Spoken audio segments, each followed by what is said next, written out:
Republican presidential candidate Donald Trump refusing to apologize after appearing to mock a New York Times reporter's physical disability. It happened during a campaign rally in South Carolina. That reporter, Sergey Kovaleski, has a condition which affects his arm movements, the newspaper calling Trump's actions, quote, outrageous. But Trump denies he was mocking that reporter and says the New York Times should apologize to him, actually. In a statement, Trump says, quote, I have no idea who this reporter Sergey Kovaleski is, what he looks like or his level of intelligence. I don't know if he is J.J. Watt or Muhammad Ali in his prime or somebody of less athletic or physical ability. Despite having one of the all-time great memories, I certainly do not remember him, end quote. But now that reporter says he's covered Trump for years and even interviewed him in his office. Andrea, your thoughts? This is a tough one for me because my younger brother was disabled, and when people make fun of the disabled, I become furious. Furious. Do you think that's what he was doing? I get tremendously defensive, and so if that's what he was doing, it is despicable, and there is no excuse for it. Now, he says he didn't know the reporter was disabled. Exactly. So, but look, as a sister of someone who's disabled, it really hits home. So I think that Donald Trump should have apologized or clarified it better, because now it's a question of credibility. Did he really know that he was disabled? And then he also loses his argument, because the argument should be that this guy wrote a hit job story and doesn't have credibility and then denied really writing the story. That's the issue at hand, not his disability.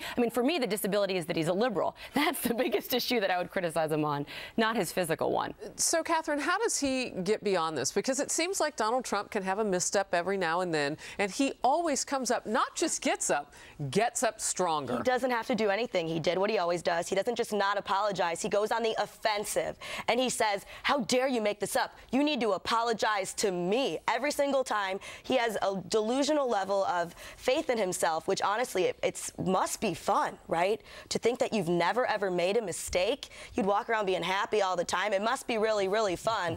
But yeah, it's not going to hurt him. He's figured out a way to have anything. He's never going to apologize, because he doesn't have to, and he won't have to apologize for this either. Dr. Manning, I know you love Donald Trump. I do. You profess love to him all the time. So what are your thoughts on this? Well, I think this is a misstep, and I'm going to call it that. I don't think. I'm assuming that Donald Trump will not have the kind of a character that would make fun of somebody who is disabled, because that is despicable. I know you have a special needs daughter. Special needs son. I know that. But I think that this is a misstep. I think that one of the problems is that he sometimes just does things without thinking, and he gets caught in the moment. And unfortunately, all of this controversy is taken away from the story. And what was the story? Was he accurate in saying that there were people in roofs in Jersey City, celebrating the fall of the towers? And that story has some truth to it. Maybe not to the degree that he initially expressed it, but those are facts that should be talked about. Recently there was a soccer game in Turkey. They asked for a minute of silence because of the shootings in Paris. They didn't quiet down. They started celebrating in the middle of the soccer game. So there's precedent to this, and unfortunately, with this misstep, I think we lost sight of the story. All right. Well, first of all, he seems to not know who this reporter is, but mocked him in exactly the same way that this reporter has a disability. I'm not going to do it now because I think it's reprehensible, but by sheer coincidence, he did the exact same hand movement this reporter happens to have as a disability. Secondly, it's not the first time. He mocked our own Charles Krauthammer, as you recall, when Charles Krauthammer's saying things to him that he didn't consider to be kind, and he mocked Charles Krauthammer's disability. It's not the first time. This is a reprehensible human being. I'm not even talking as a political candidate anymore.